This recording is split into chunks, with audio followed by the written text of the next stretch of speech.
Insert note. All right, Mike, how the hell are you? John, hey, how are you? I'm really good. We are Still on the boo? still in the booth. Yeah, looking back, we've spent 10 months out of this year. So although you could argue we haven't settled, we've switched houses and definitely I'm not owning a home, no permanent address. Kind of settled in this year for the most part in Malibu. We did Miami for a few months. We did Austin for a month. And yeah, otherwise we've been here and we're going to finish it out here. So really enjoying it. But we got the blinds closed today, John. It's a day to close the blinds in here and get a little dark, get a little serious. Well, I know what the view is like because I was there not too long ago, a couple of weeks ago. And how did you feel about your experience here? Oh, I can see why you like it so much. Yeah. The views are breathtaking. And living in Nashville, I realized that I missed the ocean. It's the first time I've never lived on an ocean really for an extended period of time. So the second I got off at LAX, I just got smacked in the face with that ocean breeze. And I realized how much I missed it. And LAX is a long way from the fucking ocean comparably to where we are. It's just so, I don't know. I mean, everyone has their thing, everyone has, I think all the, the different astrology aspects of where you were born and what sign you are and all that. There's, I think everyone has their things that move them in life. Obviously, like everyone has their own tastes and whatever, but the ocean for me is just like, I don't know. It's the deepest conversation with nature I can have. It does a lot to my psyche. It's able to reset my psyche when it's no good. And just having a resting kind of view of the ocean does so much for me in a general sense, And I spend every morning there now. I just really, I really kind of adopted it as a big part of my lifestyle, which I just missed, man. We lived in Studio City. We lived in West Hollywood. We lived, different areas in the city. It's just like in LA, it's so hard to get out here, So yeah, you don't like find yourself frequenting frequenting it like that, and then never mind just the view of it from your window or just being able to be on your patio and just literally look at it. Just look at it. Just look at it. It is very calming. And as you know, my spirit animal is the jellyfish. So it's very strange being a jellyfish on dry land out here in Nashville, but I'm doing my best still. Still keeping it wavy, still swimming around. You gotta bring the wave with you. That's all you can do. That's all you can do, John. That's all you can do. Bring the wave with you. How is you just spent some time, and this is actually a good segue into what today is really about. You just spent some time with some of our new team for Stevenson Ranch and shot our first lookbook ever. Now that we're going to be doing clothing properly. My house has slowly become the Stevenson Ranch headquarters, and I've just had just racks of clothing come in and out of here. Got to see all the new samples of the clothing line. Planned the shoots with Stags. The new operator for Stevenson Ranch. Great guy. Yes. Great guy to have him on board. Really been welcoming him into the city, and we've had some good times already. I already told him to not get too close to you because it can get out of hand. You know what I mean? You got to stay focused. John's going to be active. John's going to be real work active. First. We've been work first. We've been committed, and I gotta say, like we co-produced these shoots together for the lookbook of Stevenson Ranch. We did 2 full days, just kind of shooting with models and then doing an event at Tin Roof here in town. And man, it's been taken up a notch. Shit's about to get real. Even though it was just so messy, it's really, really impressive to see, kind of the amount of volume and just the amount of just attention to detail that it takes, and just knowing that how bad it was in the Foley era, which we're about to get into a little bit because I'm sick and tired of patty caking around it. But the attention to detail and just having a proper team, it's really impressive, especially just getting some outside perspective. Like, we've been able to sustain it and grow it here just off the strength of the Steves. It really is. I mean, it sounds like it sounds like a little like, oh, you know, my fans are the best or whatever. Like, I know everyone feels that way, but I'm just saying, like, knowing how messy it was, how unorganized, how bad it was, really. And we're still standing.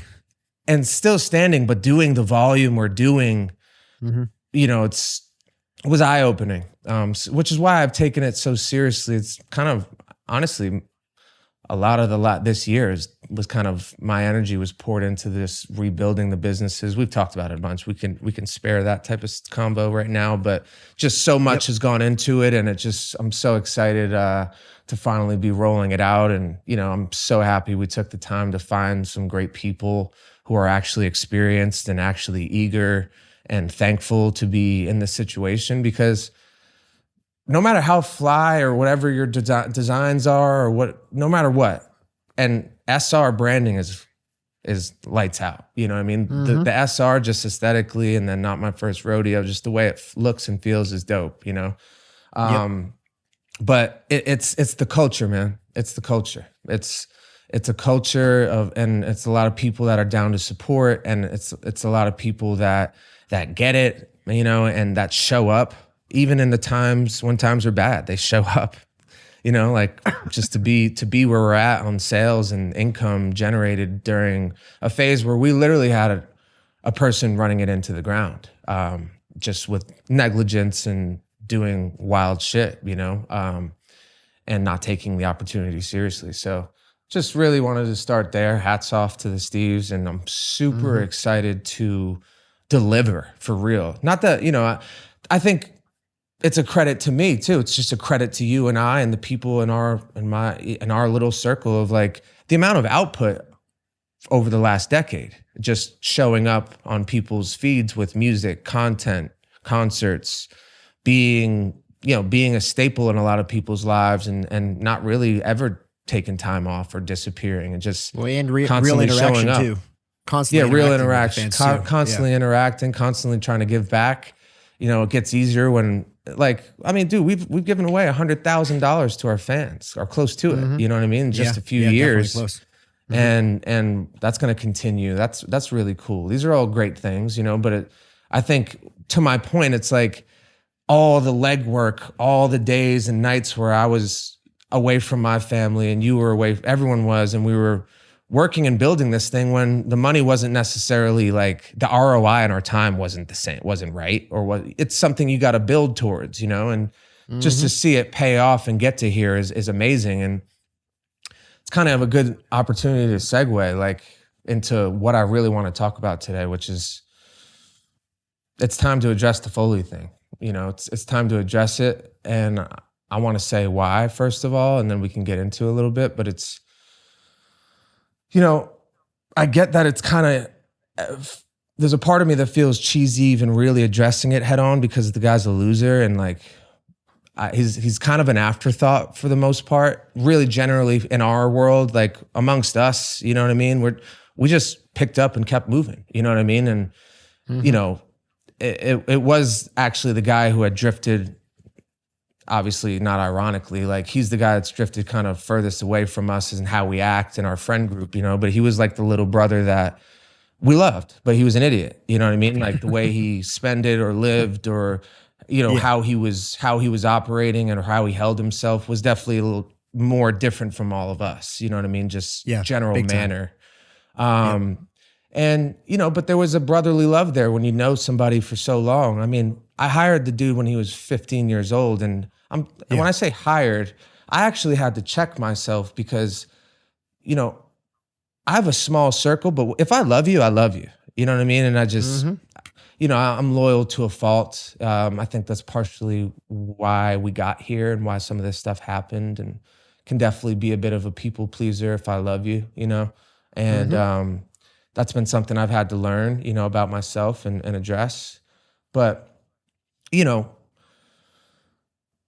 the kid, you know, was 15. I started coming around. It was just a guy that, you know, would be around, and slowly became a buddy. And, you know, any kind of role I could give him, I threw him a bone. He was the merch guy first. You know what I mean? How many times on the TV show was I trying to fire, people wanted me to fire him? Like, he was super, you know, this is all just kind of you know, in the past. But what I'm trying to say is like, it was just a guy who was around who, you know, earned my loyalty by being around and offering a helping hand, and actually had some skill sets that in our little group of friends, no one else had really. You know what I mean? He was correct. He was you know, the design guy. He could hop into Photoshop and make some designs, any type of idea I had, which any type of all of our branding is just our little sayings that me and Blue would come up with really. You know what I mean? Just in our lifestyle. Like that's what You Ready was, that's what Yup was, that's what fucking Stevenson Ranch was. Stevenson Ranch was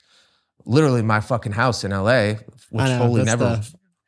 The irony of that branding is that it's so big here in the country in Nashville, and it was really invented in California, and it was taken, I mean, not purposefully because it's separate, but it's also a town in California. Yeah. But we, you know, it's kind of what I'm trying to say is like, it wasn't even someone I sought out and hired ever. Like the company's called For the Homies. And the idea is literally do it with your buddies and then do dope stuff with my other buddies who were athletes and artists. Like that was the real idea. You know what I mean? Create this space where whatever ideas we have a player in our little group of 5-6 guys that can take on whatever roles, you know, whatever ideas come to fruition. Like only Steve's. All right, Kilmer, you man it. You're handling it. You know what I mean? And then guys just adapt, and that's the same way I am, and that's really what the key word though is adapt. So that's the That's literally the catalyst of whether it succeeds or not, is whether you can adapt and the adaptability and you know where it really stems from is passion. It stems from we're all pulling the rope the same way. Like we really care about this. This isn't like working for another company or an artist like who just hires you. Like it's kind of what I'm trying to get to here is like it's literally built off of family, like a family feeling. That's really what it's about. You know what I mean? Like I really would give the shirt off my back to any of the dudes in the group. I think everyone would. Not Foley, clearly. Clearly would take everyone, he would take everyone's fucking shirt and sell them. He would buy some more shirts too. And then buy some more shirts with the money he found in our jeans. But you know, it was really a bond, and like we've been on such a journey and such a build, and like we've really worked our ass off, and like it really worked. Like no one else in that fucking whole genre of people is successful. You know what I mean? Like when we came up, we've been doing it for fucking 12 years. I've never done a record deal. Like we've never had a team. Really, I've never really had a fucking manager. Like we're doing it all together. And Foley, like why I'm saying this is like I was trying to shoot. You know this. Like I was trying to shoo the guy in. Like I was literally Nashville. Right. We can get to that. You know, like but like on a general scale, like day to day, like. Our business started to get big, and he was underqualified and uninformed really, but this was his chance. Like every guy, like I try to, whenever things come up organically, it's like, yo, I'm giving it to my guys to do this. Like I don't want to go hire some new people I don't know. You know what I mean? Like that goes against the whole ethos of really how I felt about it. You know what I mean? So this guy, I mean, I'm saying all this to say like, I had this guy in layup lines. I was giving him layups. Like anyone creative would kill to be in a spot where, hey, here's this culture and these fans who are gonna buy our shit because they fuck with us. You know what I mean? Like it's a dream come true for a creator to be able to create and bring it to fruition, materialize and have people care. Like if monetize it, dude. Yeah, the fact that you have a giant group of people that care. I mean, that's what you should be most thankful for. And I've been and like think about Back to Touring's Boring, John, or think about the TV show. Like I literally am just trying to include everyone. I think everyone sees that about me and about us is like everyone had a fucking role. Like I was giving everyone a platform, whatever you can do, whatever idea you want to bring, let's try it, let's do it. You know what I mean? Any opportunity I'm funneling. And I was funneling this guy opportunity and like, dude, I mean, you remember. We can kind of talk about this candidly. Like, the whole Nashville country thing was something I was formulating in my head for a while, right? Yeah, and this was what 2018. I started thinking about it, and then I went and visited, and I saw, and I felt like it was a market that could be taken over. I felt like there's a certain sauce there that can be, you know, implemented, and there's a space for branding.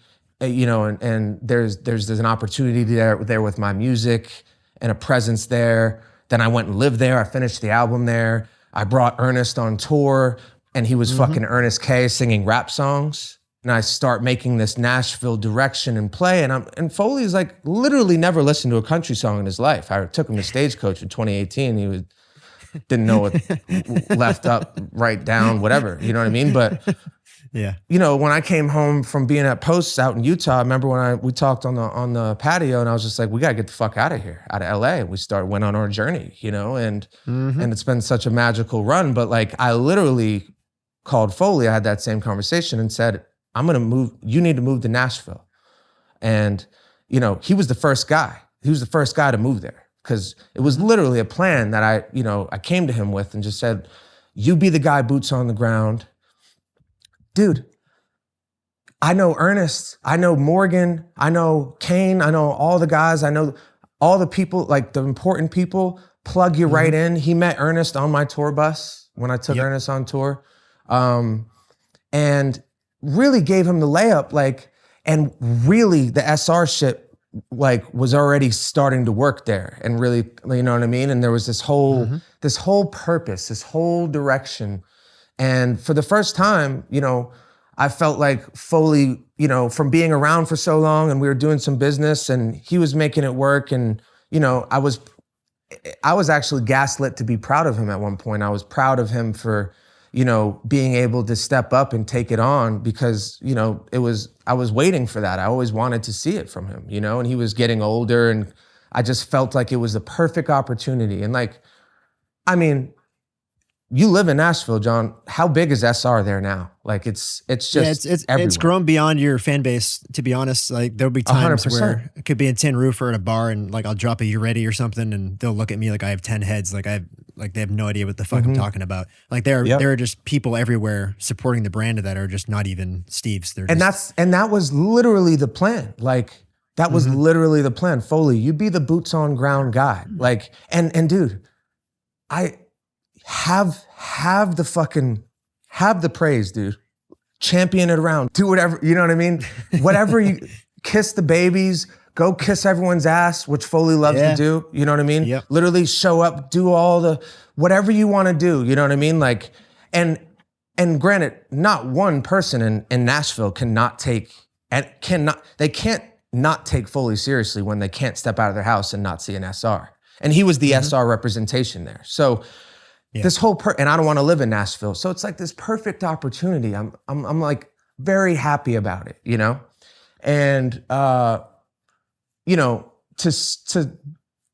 see how it unfolded and where it went wrong, was very upsetting. And I think kind of what I'm getting to here, and we could kind of start here, is attention and power and money is literally what rules the world. I mean, from international policy to just how the world works. It's all about it's an addiction like anything else. Yeah, exactly. Everyone's vying for it.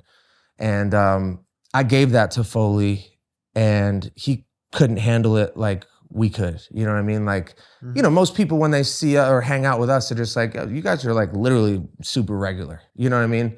Completely. Just the vibe. It's just none of this really genuinely ever got to my head. It actually really didn't. It hasn't now, and it never will. But it takes it's why spirituality became so important to me. It really takes some inner work and awareness to make sure that you're not losing your footing as people start treating you differently. You know what I mean? So, and especially if you're okay with yourself and you're not insecure in any way whatsoever, then when this stuff happens, it feels like a blessing, but it doesn't feel like something you need or crave. Yeah.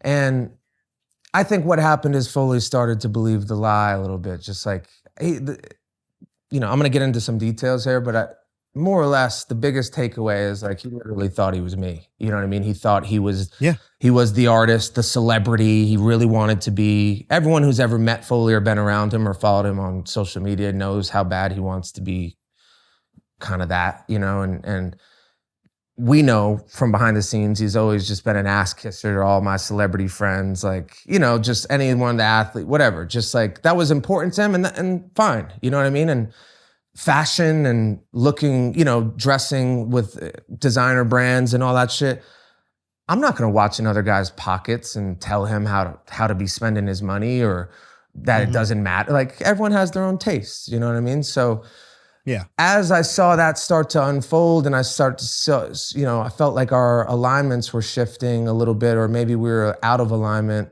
I really checked myself a lot to not judge him, and to remain tapped into how I feel about the world and things, and to let people be themselves, and don't overstep your boundary, or be nosy or be judgmental, well, yeah, as long as they're doing their job correctly and honestly. Right. So what you just said is like how most people view this. Most people think Ben Foley, Stevenson Ranch, like there was tons of customer issues, like there was really bad just customer service and experience, and that was his job. And so people think he got fired for that.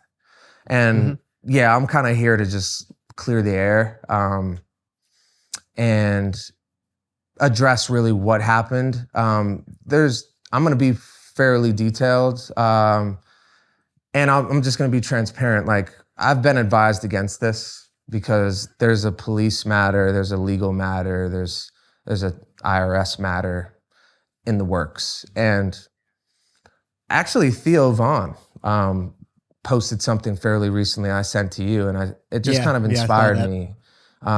Where he got stolen from, and Brendan Shaw was a buddy of mine, got stolen from the same guy, and it's really what happens. It's like the shit we talk about, why you gotta be independent and like handle your own shit, because celebrities or people who are doing a lot of shit, they're very, very busy, and they're usually using the other side of their brain, and being the logistics managerial type doesn't really go hand in hand with being the forward-facing brand, you know what I mean? And which is why they hire people to be accountable for those things. Right. And unfortunately, that isn't enough either. And in my case, it wasn't. Like, I've taken a lot of accountability personally. I've taken it publicly too, but just there was a naivety. Like, I was very naive and very blind trusting, and didn't listen to my instincts, as I knew something was really off with our numbers, and especially Foley. And, but the guy really gaslit the fuck out of me. And that's kind of, again, why I want to talk about this a little bit, just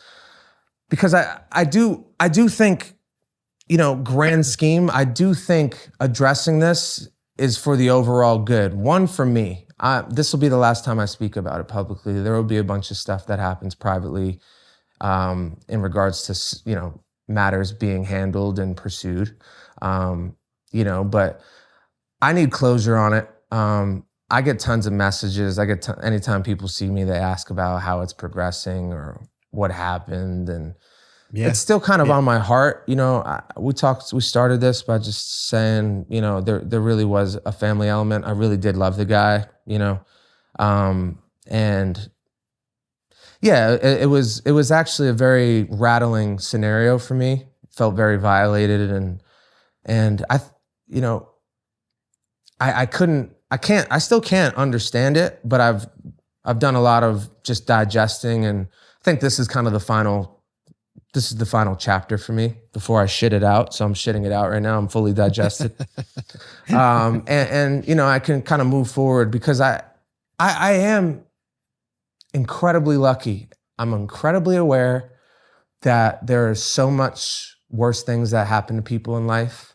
There are countless examples of people being taken advantage of by their peers, by their family, by their closest loved ones. This is not a sob story. This isn't me whining or complaining, and it isn't me asking for anything from anyone. It really isn't. It's actually just a bit of the process that I feel like I need to share, but also from a deeper place. After really digesting it, I'm 100% certain that this is the best thing for him.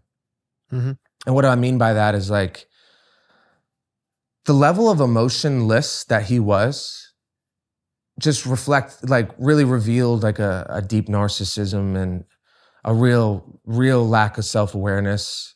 Like I'm not even one word of remorse or apology. I didn't want to do this. When I first found out, I wanted to address this privately with him and figure out a plan of how he can fix it, you know, and how we can move on. And it was saying there's no accountability.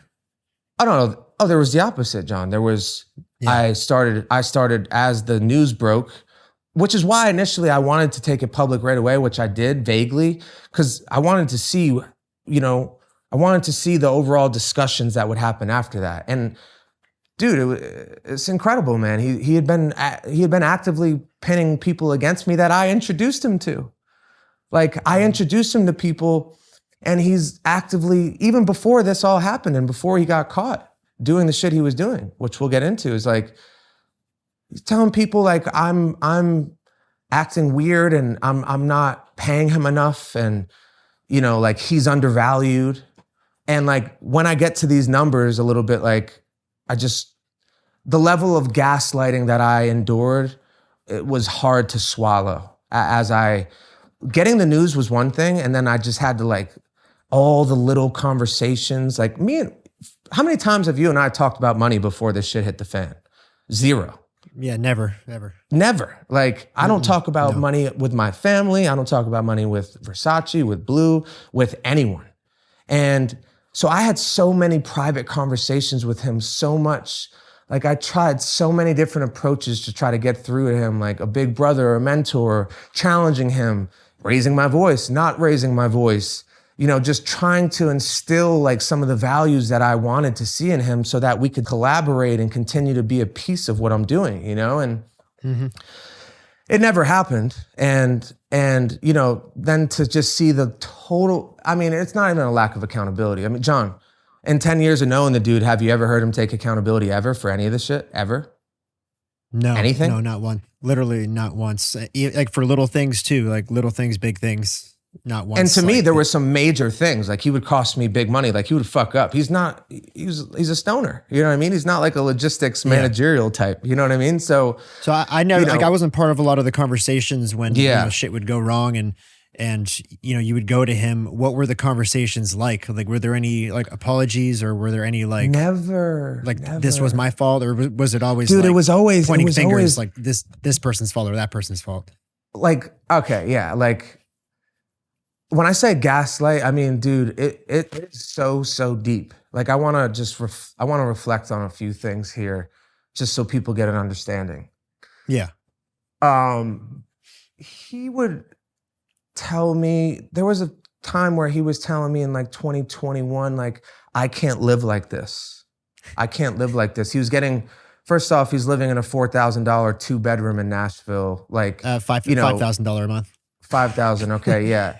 Like I'm paying him $5K a month, which is more, you know, it's more than fucking school teachers make, and they work 9 to 5s, bro. Like they work 5 days a week, 9 to 5s, teaching our youth, and I'm paying you. And you're like, you know how we've been dropping at that point, especially super sporadically, nothing consistent. You know what I mean? It wasn't operating like a true clothing line at all. It was literally my merch. It's like year one. Well, for Stevenson Ranch anyways, like it was the beginning, 2021, like that's more or less when it started, right?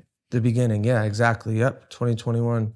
And, you know, in regards to just like how we even got here, dude, was like, I really genuinely took his word, you know, like I hired him, or I didn't even hire him. Like the position evolved, and like I wanted him, it was the right idea, because I know how much worrying about money and logistics and being focused and tuned into that aspect takes me out of my vibe, who I want to be as an artist, how I want to operate day to day. You know what I mean? It's just like, dude, these companies are earning real money. They need proper management. Like I can't be managing them all. And you know what I mean? So, you know, he's every single time there's issues, and I'm getting like hundreds of messages from fans saying the same thing. Like, I'm waiting 5 months for this shit. You know what I mean? Mm-hmm. Where is my hat? You know what I mean? And like, and he's blaming it on, I'll leave his name out of it, but a buddy of ours who has a business in LA, and he's still actively going to be a part of what we're doing going forward. A great guy who does this. He's been doing it for a decade now, like not just our stuff, like a lot of people's stuff. And he's blaming all of our errors and mistakes on other people. This is just how Foley was. It's how he is now. You know what I mean? It's how he is as a person. It's not, there's an evolution that hopefully can happen for him at some point. And I'm trying to be an instrument in the hardest way possible. I think this whole process can be an instrument of like learning how to be a man and be accountable, you know?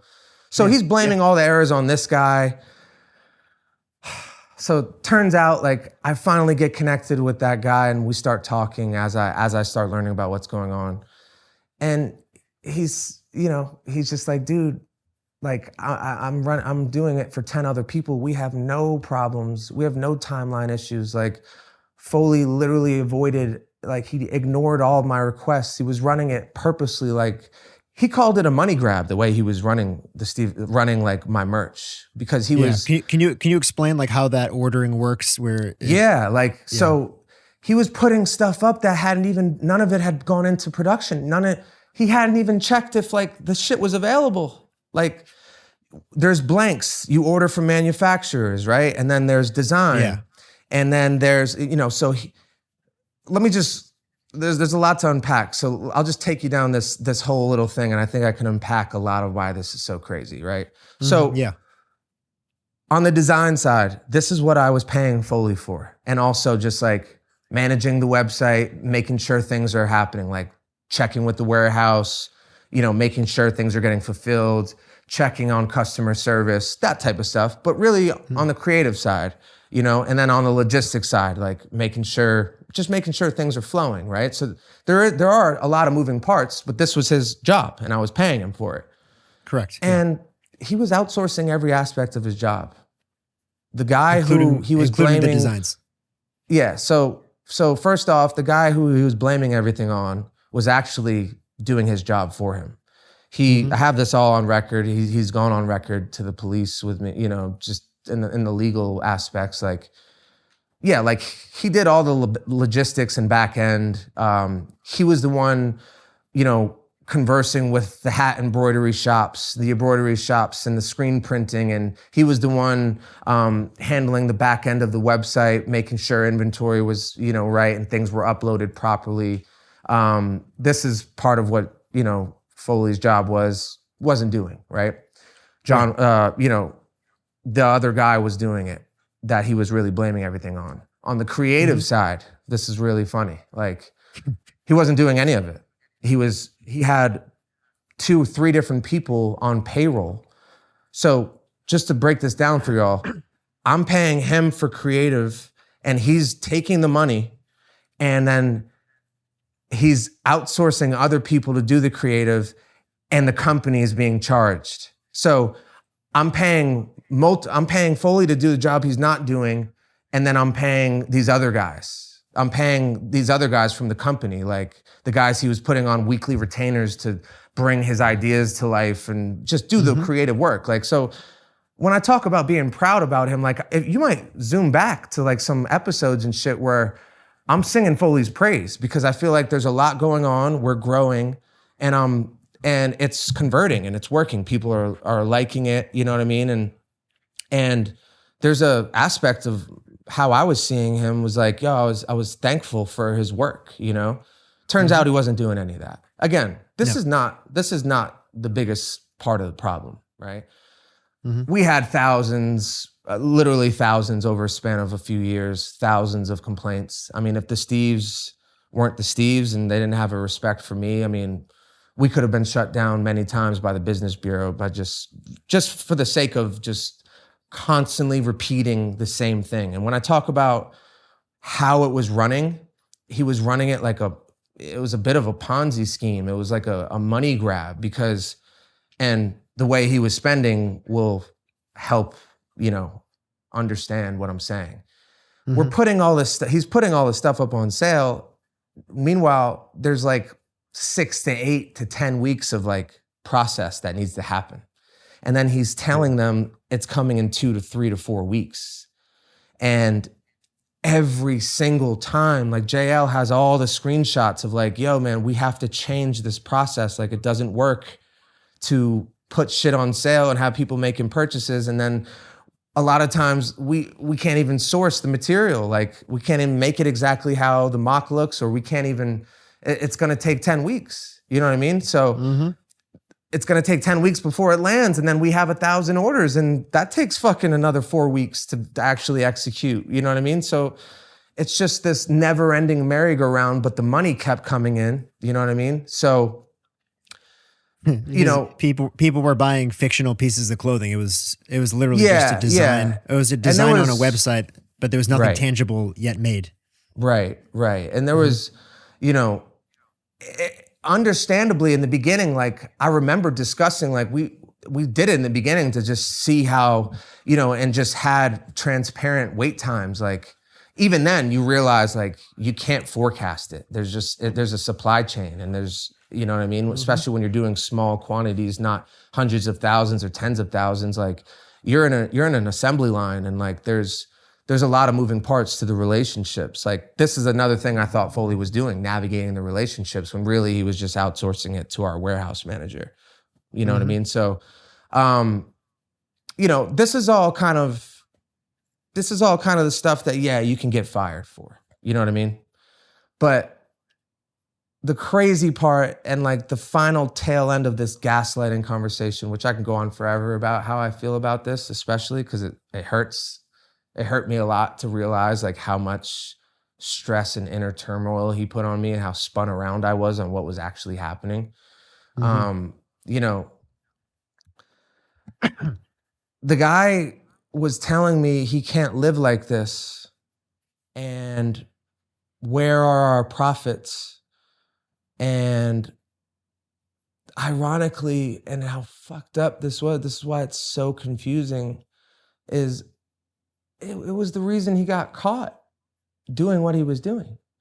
Because I'm like, man, it turns out, you know, my checks and balances, like just to give everyone a scope, I wasn't just like saying, oh, Foley manager, oh yeah, never checked the money. No, I had a fucking real entertainment accountant firm, you know, on payroll for me, supposedly managing my business without ever mentioning to me, didn't have any know-how on like really what the actual numbers and how the flow of numbers and how it should make sense, and never gave me any insights, never even a, hey man, are you aware Foley's spending fucking $25,000 this week on like designer clothes and fucking 5-star restaurants? You know what I mean? Yeah. Like not even just to mention like, yo, you wear, you know? And when you say he's spending, you're talking about an actual card that has his name on it. Yes. That was a company card. So let me explain this. Okay. He was spending for the homies apparel. There's the only card he ever got. Thank God he only had it for 2 years.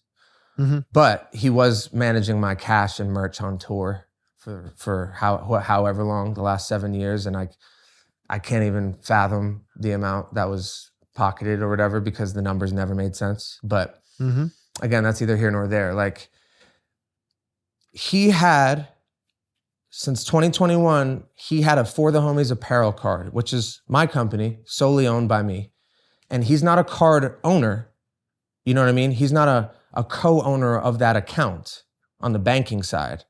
He's just a third-party vendor, you know what I mean? Somebody that I've hired to manage the business and use the card for legitimate expenses. Anything related to the business. Nor did he have equity in the actual LLC. No, right? no. He had no equity in For the Homies apparel whatsoever, and that's the card that was spent. Gotcha. So just to put it into perspective, I mean, in the last 2 years, he was spending the company card as if it was his personal checking account. So this was like literally like the money was coming in and he's just spending. Let me pull up some fucking numbers real quick. Just like an actual, and I have the fucking receipts, you know what I mean? I literally have the Amex statements, you know what I mean? But yeah, and while you pull that up, I mean, just to tie this all together. So what was happening is he was doing these like made to order sales where he was selling an infinite amount of merch before there was any overhead or before it was even made tangibly. And then without even accounting for how much money that would go into making that merch, and then spending that money on himself. Is that right? Yep. And defrauding my company, because you know what he was doing? He was saying, oh, this was for Mike, or this is for the company, or this. And it's fucking bullshit. For the Homies Apparel has no storefront, no additional employees, no partners to meet with, no places to travel, no reason to go anywhere. There's obviously a handful of things, like, you know what I mean? There's a handful of things that the apparel company was associated with, for sure. So just to put it into perspective, just last year, he spent $850,000 on his card. And now that's crazy, right? That's crazy. So this is not all the expenses total for the company. This is just strictly the expenses on his card. That's what I mean. That's what I'm going to get to. Like, okay. It's an apparel company. Most of our purchases are with, warehouse fulfillment. They're with manufacturing, purchasing goods. Those are all wire transfers from my account. They're not swipes of the card. You know what I mean? So the majority of the apparel company's expenses were, like, the bulk of the expenses associated to the apparel company are from wire transfers and bank wire transfers from my account to those vendors. You know what I mean? So they weren't Amex related, And this is just 1 year? This is just 1 year. Yeah. I can't even just 1 year. Fathom spending. I mean, John, so even out of the $850,000 that was spent, I'm saying more than half of that I'm writing off as approved. Even after knowing, what actually has gone on and seeing the ridiculous shit that he's spending on and how unaffiliated it is to business, I'm not trying to go in and get I got you, make things look worse than they are. I'm literally saying, no, even taking into account, like, anything, even shit like, he flew to me and we, I was working on something and we weren't necessarily working on apparel, but he came and, like, there was events that I had, like hosting clubs. He came and it's like more or less, when we did those things, there's no fucking role for Foley. There's no role in those events. If we're not merchandising, it's not affiliated to apparel. Dude, even those, when he was coming to me and there was shit going on and he joined, like, I'm even including that. Like, no business owner would do that. Like, you have your fucking salary and then you have business related expenses and that's fucking it. You know what I mean? I'm being as lenient as you possibly could in the generalities of this. But I mean, out of $850,000 spent last year, it's close to just under $400,000, and in between $350,000 and $400,000 that are just, like, simply not doable. Like, 5-star meals with nothing to do with affiliation over and over again, no affiliation to the business, first class trips, vacations, all the hotels, the fucking, like, even all the designer, there's so much money in designer clothes, like, spread across all these different designers where we'd spend $1,000 here, $3,000 there. And then there was the Chrome Hearts and the Louis Vuittons that were in the 20,000s. You know what I mean? Like, I'm even saying, let's say generously saying he got me $5,000 worth of clothes there. You know what I mean? Or $5,000 worth of sneakers. Like, you know what I'm saying? I'm being as anywhere I could possibly say, could have been for me. You know what I mean? Let's be completely fair, because when it becomes a police matter and a legal matter, like, I don't want them. That's the whole thing. And that's why I feel comfortable having this conversation. Like, I want it to be more conservative than even I should be, because, when you're accusing somebody of something, the last thing you want to do is have the cop be able to question it and be like, oh, what about this, this, and this, So it's really, these numbers are just baseline. Like, it could be even more, you know what I mean? It's just a crazy figure. And this is 350 to 400 grand in 1 year. That's unaccounted for. Yeah, just last year. Between 350 and 400K in the span of January 1st of 2022 to about the mid-February, when we shut off the card, when we figured out what was going on. But just from October 1st, this just humor me, because it was ramping up. Like, it was, his volume was ramping up crazy. From October 1st So just from October 1st of 2022 to February, mid-February, that's, it's 3.5 months or so. Over $100K in personal expenses, not in any way able to approve. $25,000 in food and drink, $7,000 in flights, $10,000 in Ubers, $20,000 in hotel, another $7K in car rentals, $18,000 in personal shopping and clothing and clothes. You know what I mean? That's $17,000 across multiple miscellaneous designer stores, $5K at Louis Vuitton. And there's a lot more, but just that figure, this is 5 months. This is 5 months. It was less over 100 grand. Less than. It was October, November, December, it was like 4.5 months. It was like second week of February, we shut the card off. And I just to harp on this more, this figure is pretty crazy. Let me pull it up real quick. You said 10K in Ubers in 4 months? Like what? I would always see his ass getting like Uber, those. Like, that includes Uber Eats. Like Uber. That includes Uber Eats. Cool, all like, bro, he was like all like every single one's singular on the Amex expense. Like the Jeff Ruby's, all the steakhouses and sushi, and just hey, everyone come over. Like he's whining and dining all these fucking people. It's crazy, bro. On my dime. This shit I find hilarious. And this is then the letter to like the initial letter to the police. Like for the period of this is just February of 2021 when we started the card to January, February, March. Yeah, so it looks like we shut the card off the beginning of March 23. There are, in 2021, there are just shy of 2,000 total transactions in 310 calendar days. 2,000 swipes of the card in 300 days. And we literally hadn't even, dude, we were just starting. SR was just starting. Like, we weren't even making, like, you know what I mean? Like, it wasn't I'm doing the math on this. 2,000 I can tell you. I can. On 300 calendar days? 310 calendar days. 1,960 total transactions. Yeah, that's like 6 transactions a day. Yeah, no. Dude, it gets better.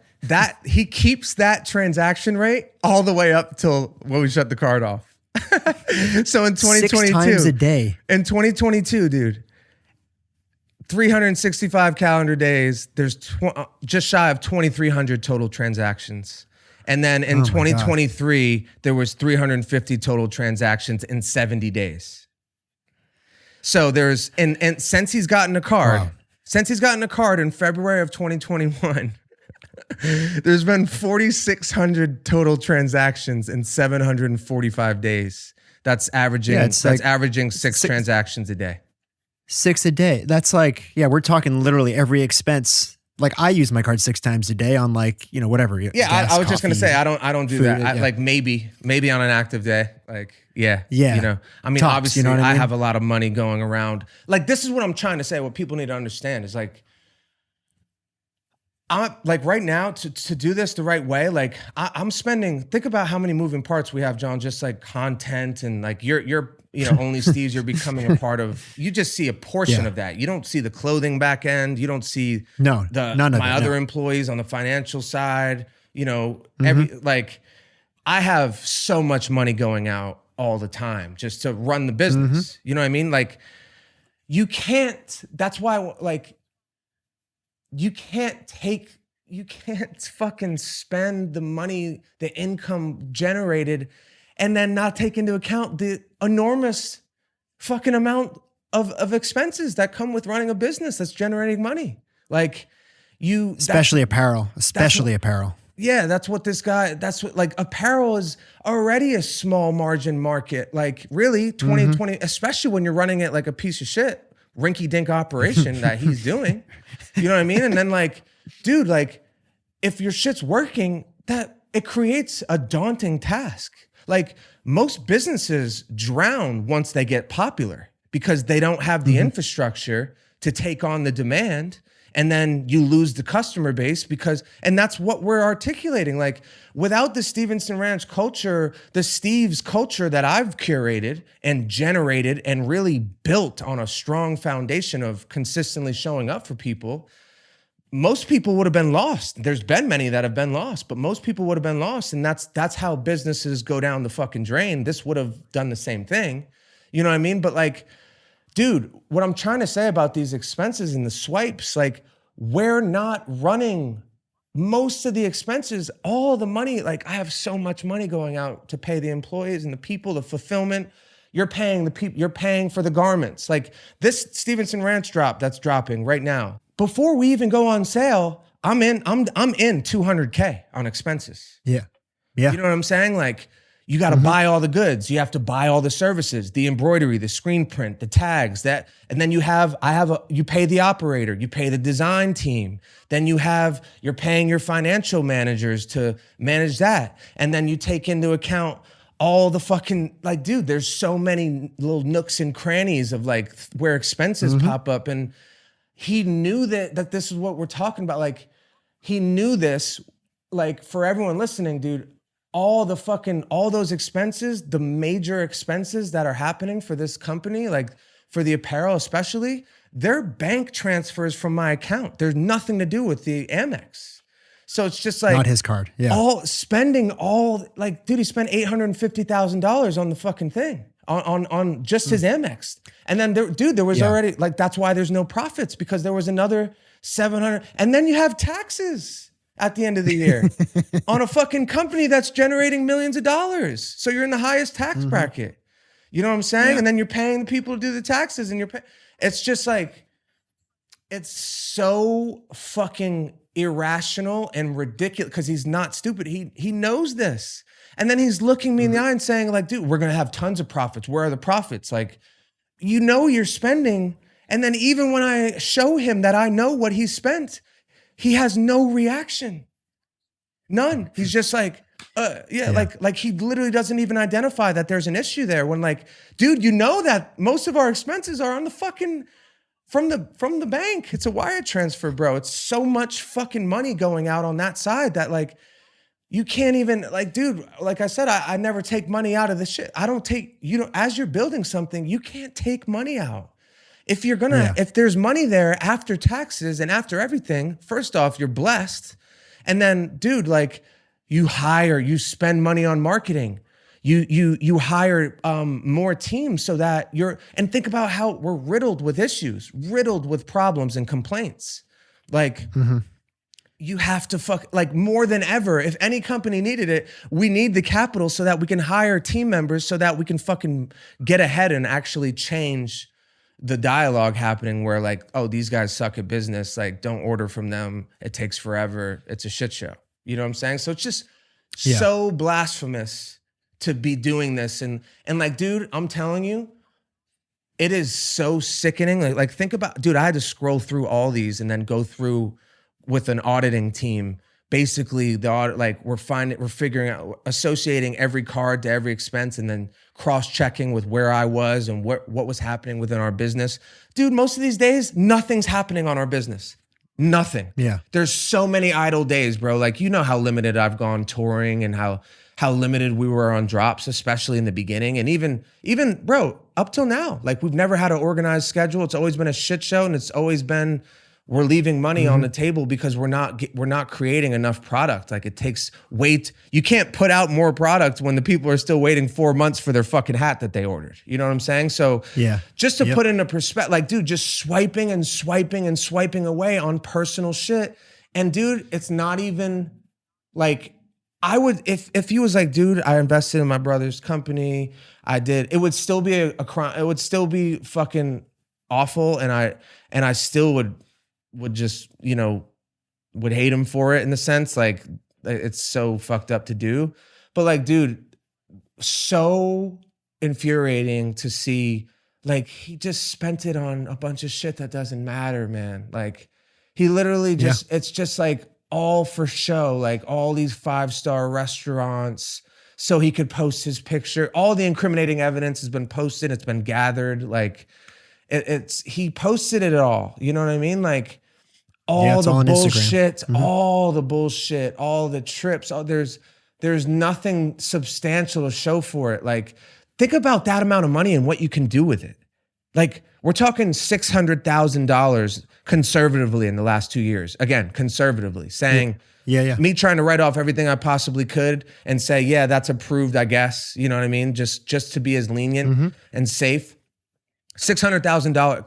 Dude, my entire mission was been to retire my parents.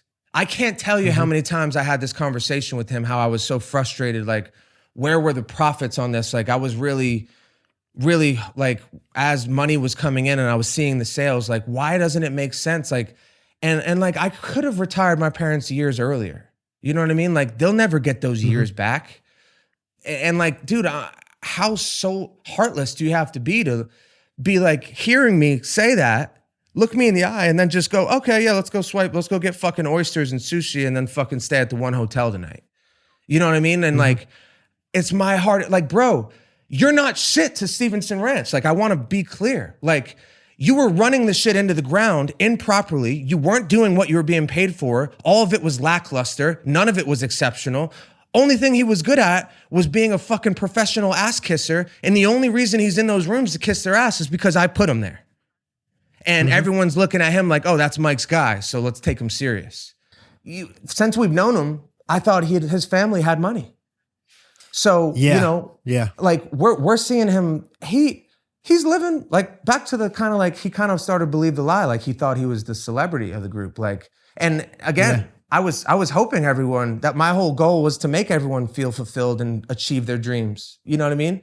But like, he's always been the one that just didn't understand the value of a dollar. Like, he didn't come from the type of place we came from, really, like, or at least that's how it seemed. And he was always, you know, wearing designer clothes and spending money, you know, like we all saw it. We always joked about it. You know what I mean? But deep down, I know what I'm paying him monthly. You know what I mean? Like, I know it's not my money. That's how I would, you know, like there was many times where I said on conversation, I was like, dude, you're telling me $5,000 isn't enough salary. There's no profits. Like, I'm still trying to understand where our profits are. You know what I mean? So he's telling me he can't live on a $5,000 thing, which the guy literally worked 5 days a fucking month, 10 days a month. You know what I mean? Like, it was so passive. I was the easiest guy to work for, you know, like even then, way more than now, I'm way more dialed in now. Like, back then I was kind of in a daze, you know what I mean? And I just wanted everyone to fucking be happy, and I was happy things were going the way they were going, you know, and I wasn't really questioning anybody to a fault. I completely agree with you too. I mean, there was a point where I was on the same page as you, where like I would see these things, but I wouldn't, you know, again, I wouldn't want to judge or say like, listen, like if he's getting money from family or whatever, like not going to judge how he spends it. That's on him. But at the same time, like there got to a point, there was a breaking point where I would go to his place in Nashville to like pick something up. And, you know, he's renting a house that's like 4 bedrooms, like completely beyond his means, that he doesn't need whatsoever. Wondering how what was in the other bedrooms? It was like literally stacked to the ceiling with clothes. Yeah, like if you look in no use of it. If you look in certain bedrooms besides his bedroom, the other 3, there's one that just had like boxes of shit and merch and, you know, stuff from tour or whatever. There was one that ironically had a Peloton, which I won't even get into why that's hilarious. And then you go down to the kitchen, there's like an industrial sized soft serve ice cream machine, and there's like glasses that cost $1,000, and none of it really added up when you're looking at that. You're like, to me it looked like one of those like dumbass people that won the lottery and just blow it all in like a week. That's like the vibe that I got when I walked in there. And that was kind of the breaking point where I was like, I literally don't think any of this adds up. I don't understand it at all. Yeah. Yeah. And dude, I mean, I'm in his house. We're talking like I'm really trying to like build with the kid up until the point where I found this shit out. Like I literally bit my tongue. Like I wasn't trying to judge him. You know, I thought, you know, his family was just bankrolling him, and they kind of had been the whole time. And, you know, it's just so crazy to be spending the person's money that. Think about, I mean, the reason why it didn't add up though at that point, when you say like family's bankrolling, like, you know how much he was making from you. And then you look at all the shit that he has in his expenses and all the shit he's buying and the clothes and all that. like his family would have had to have been bankrolling him like 10 grand a month plus, which makes absolutely no sense. That was you know what I mean? that was my job. That was my job. I was all right. Let's just put it like this. Everything, it turns out, just about everything, I'd be safe to say 90% of anything Ben Foley did in the last 2 years was on my dime. Yeah. Every fucking Starbucks coffee, every meal with his girl, every trip, every time he was trying to be a cool guy at the bar, buying people drinks, every single thing he did, I'm talking every piece of clothes, every single endeavor, like tattoos, weed, it was all charged to my card. It was all charged to my card. And I, along with some help from the new team that I hired, thanks to him telling me, hey, where are the profits, man? I need more money. It actually really expedited me going on a real search to find real people that could fix what was happening, because our numbers weren't adding up, John. You know what I mean? Like, can you explain the numbers too a little more in depth? Like when you say the numbers weren't added up, like the year, the year this happened when he spent all that money, what were the actual numbers? Well, it's happened the last 2 years because that's when he got a card in 2021. Right. And let's just take last year. We'll focus on last year for the next few things. We made $1.7 million last year. In revenue. For the Homies Apparel Company, in revenue. Traditional, I have people on record, people who have been in this game at all different volumes and levels. The traditional kind of typical profit margin percentage is anywhere from 20 to 40%. Last year, on $1.7 million, our profits were 3%, less than actually. We had less than $150,000 left. Yeah. And that's before taxes. So, and, like, just to give y'all a little perspective, like Stevenson Ranch was a part of that, a big part of that, like I think a little more than half of that was Stevenson Ranch. But I also went on tour, John. Biggest tour of my life. There were nights we did $60,000, $70,000 at the merch table. All that's gone. That's a lot. All of it's gone. All of it's in fucking Foley's tummy. Like, or fucking was some vacation for him and his brand new girlfriend that loves being wined and dined. And, I'm like, dude, the guy for reasons I won't get into, like, the guy couldn't come on the second run of tour, which was a blessing for us because we actually had fun. But Foley didn't come. Well, he was just meeting his girl and wining and dining her. And like, dude, I go in and I'm looking at the expenses. It's like all the shit he's buying and taking her places. We're on tour. He says he's ill from an accident that happened on tour. He says he can't move. The same accident that we were all in, that I was in. Yeah. Let's just shine a little light on that. We were really in a crazy accident. Like, we were a parked tour bus. A deranged woman like literally stole an SUV or stole an 18-wheeler, not an 18-wheeler, SUV, an 18-wheeler, fucking full 18-wheeler, and tried to ram our bus because she thought we were stealing her identity with technology. She was deranged, and is being charged for like 7 counts of attempted murder and 11 New counts. York, and 11 counts in New York right now, and she's just was a sick person, but. Coincidentally or not, Foley's the one guy that claimed real injuries, and I think that's the money he's probably living off now. While everyone else was on the bus and everyone else was fine, Foley was so damaged that he couldn't continue on a tour, a few months later. But he could rent luxury vehicles and take road trips and fly first class with his girl and go all over the place and go visit his family and go to 5-star fucking hotels every night on my card. He could do that. So we're on tour and I'm earning 70, there's some nights I'm earning 35 at the merch table. There's some nights I got 50 or 60. They're incredible merch numbers, right? It's all being drained. Hail Mary across the country. Foley's not even with us and he's spending and spending and spending. And the money's gone. Yeah. The money's gone. Now let's just talk about this. I'm not even gonna go into crazy detail about this because we have it. We have the detail of like where we were, what was going on. There was no business associations with his spending. Like he was here with his girl. There's literally, because he's such a fucking try hard and a show off, that he's posting, all the things he's done and trying to look cool, meanwhile spending my money. And that's the crazy part about it, is he was actually posting the evidence on Instagram. Yes, exactly. Yeah. How fucking dumb can you be? Really dumb. Really dumb. Really spun around. Like you get what I'm saying? By believing the lie. Like he thought this was his to spend. Like, oh, I'm managing the clothing stuff. Oh, shit, man, I'm the one. Meanwhile, he's not even fucking doing the majority of the tasks that he's being paid to do. In 2022 alone, this is just, they did this for 2021 too, but I just want to list off a few of these things.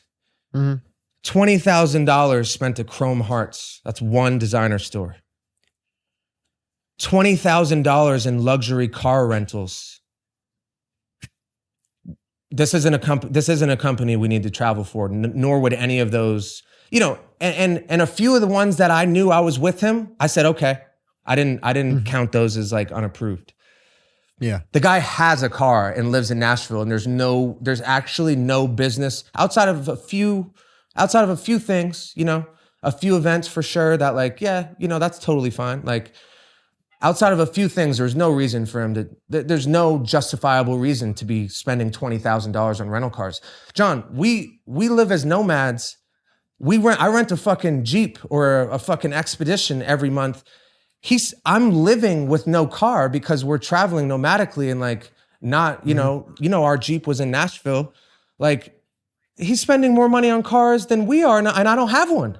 I'm solely depending on a rental car. Like everything we do, we need our rental car every day. We spent less money on rental cars than he did. He was renting Maserati trucks and, Mercedes S-Class brand new and all this crazy shit on a very expensive, on Turo. And like, that's all on a paper trail. Same year now. So that was $20K, both 22K at Louis Vuitton. John, do I wear Louis Vuitton? Outside of like one shirt that I think I wore because Foley got it for me? I know you don't, because you call it Louis Vuitton, so you definitely don't wear it. Yeah, exactly. Louis Vuitton. Yeah. Dude, I wear the same fucking shit every day. I'm eating Chipotle. I'm working 8 hours a day. This guy's living like a fucking millionaire. And he's telling me, while he's spending the money, and he's living like a fucking millionaire, he's looking me in the eye and telling me where he needs more money, he's being undervalued. Yeah, after spending $22,000 at Louis Vuitton. $15,000 on health and wellness spas. Personal stuff, just for him. Like he's the least healthy person that I've ever met. Exactly. So trying to make for his lack of accountability to his own body, so my apparel company should be paying for your fucking massages and IVs and all the shit you're doing. Like crazy, bro. The hotel shit, bananas, bro. Like 15K on Hotel Tonight, 5K on hotels.com. The one hotel, hold on, this is good. Let me find this real quick. The one hotel in LA, which is like, it's a nice hotel. It's a nice hotel.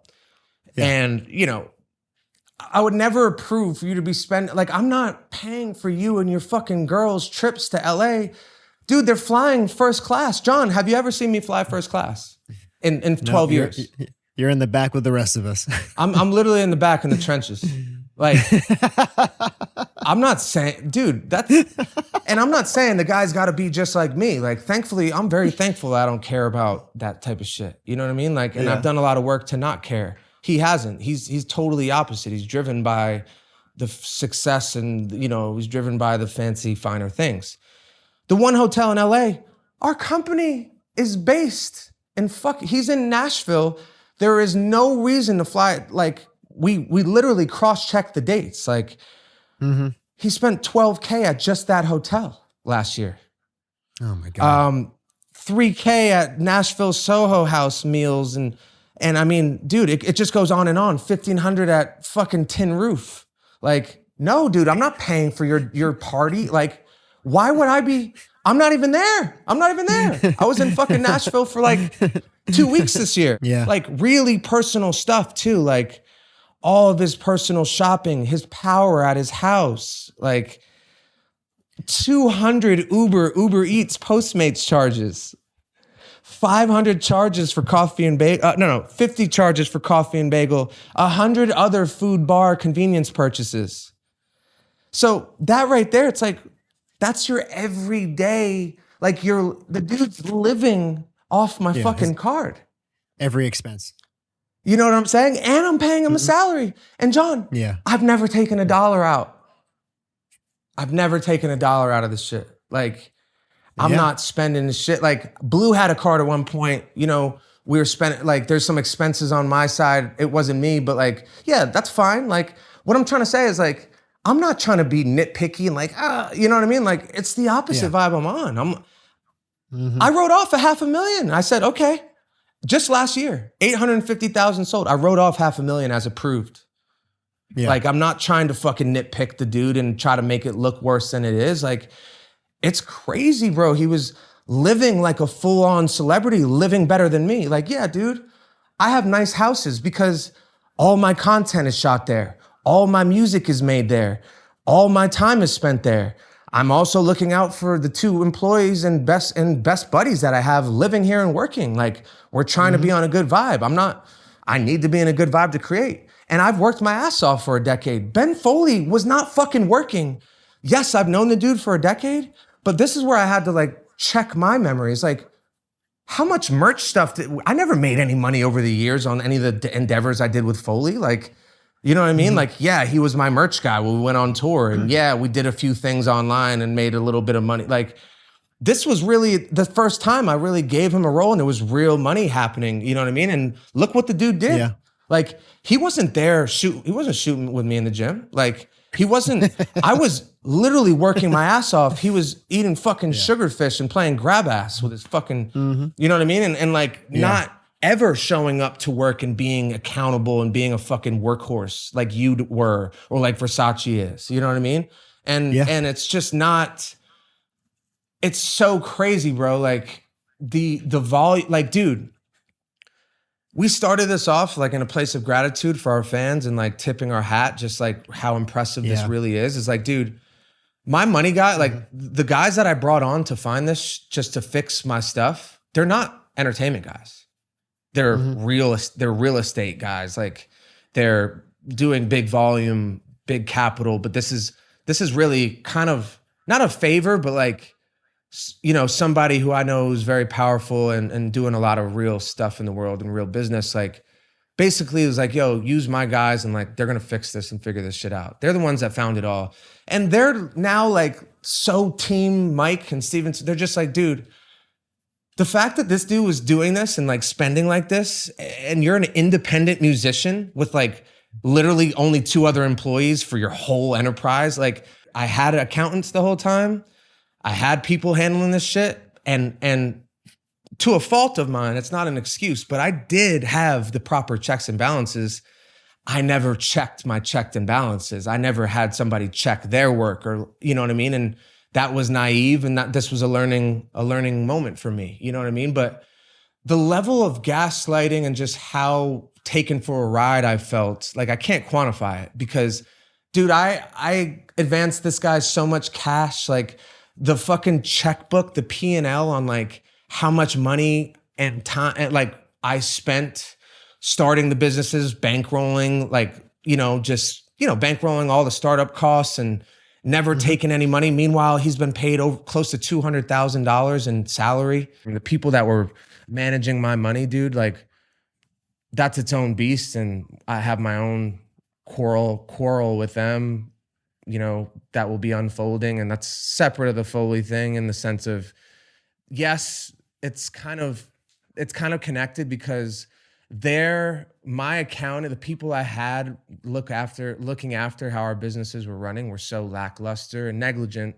And that, again, that's its own complaint and its own thing. But it was really what created this space for Foley to be this way. Like, dude, the accounting and like the delays, they'd be really slow because they were underqualified, and then Foley would just play his ghost game where like it would take so long to get the accounting detailed. Like, you know what I mean? Mm-hmm.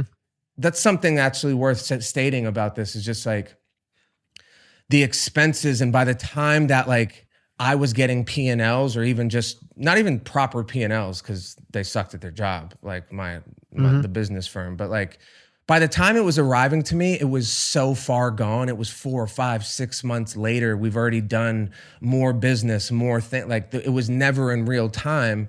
And it just created this safe space. They never questioned Foley, no matter, like when I say expensify, like basically you have to go in and say, if you have a card, you know, and you have these expenses, you have to label and identify the expenses. You know what I mean? So things are classified properly.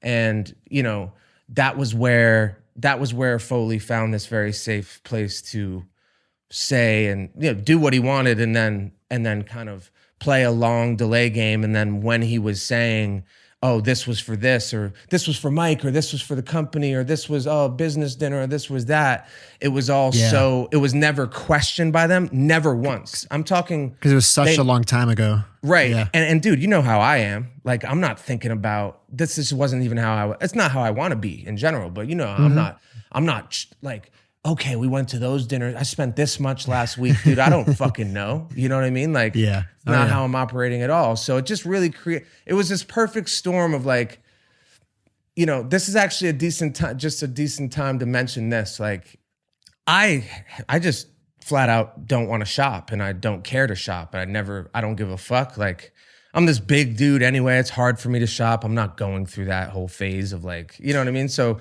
Foley really liked to, and clearly really liked to shop.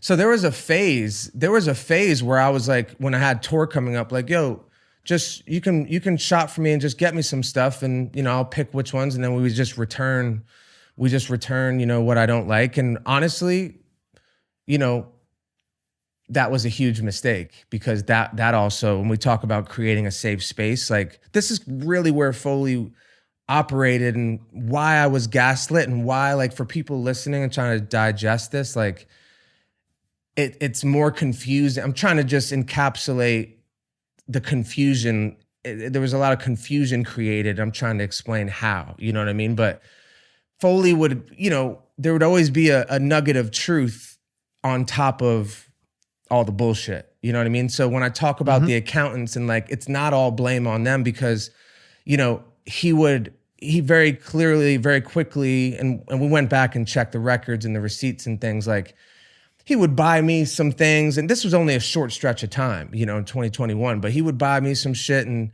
some of it I would take, and, you know, and then there was a good amount that just like, yo, let's just return these, and none of them were returned. They just went into his closet. You know what I mean? He had the same size shoe. Right. And so he would like play this game where like, dude, and I'm talking like just some t-shirts here and there, maybe some sneakers, really just stuff like that. But he'd go to, that's where a lot of these designer, and that's where it's why he felt safe, because one, he wasn't being questioned about any of the expenses. And two, he knew that like, oh, I got Mike some stuff there too. You know what I mean? So when you think about when you go to his house and it's chock full of designer clothes, and then you see all these expense sheets, and with all the designer expenses, you know, this is where, like, you know, you could see how it could get dicey, and like he probably really saw that it was a convenient place to do this. Like he went and just shopped on my card and was like, oh, I got Mike a hat and a pair of fucking, you know, a pair of sunglasses. Meanwhile, there's an $8,000 charge at Chrome Hearts for that day. You know what I mean? And like, yeah, you know me, bro. How many times there's probably a few times I had a Chrome Hearts on, or a few times I had anything else on other than my merch. You know what I mean? So it was just this, you know, I think I articulated that fairly well, but I'm just trying to explain why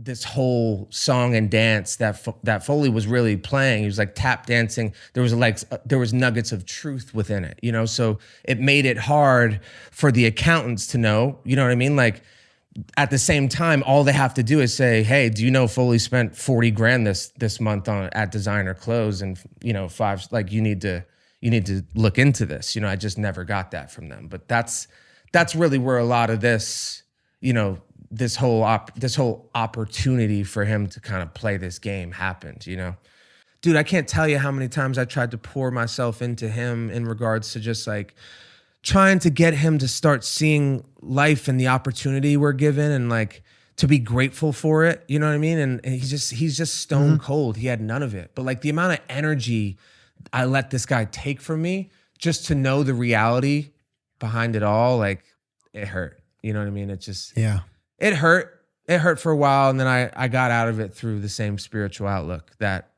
ironically, the spiritual outlook kind of got me into it because I was very trusting and very giving.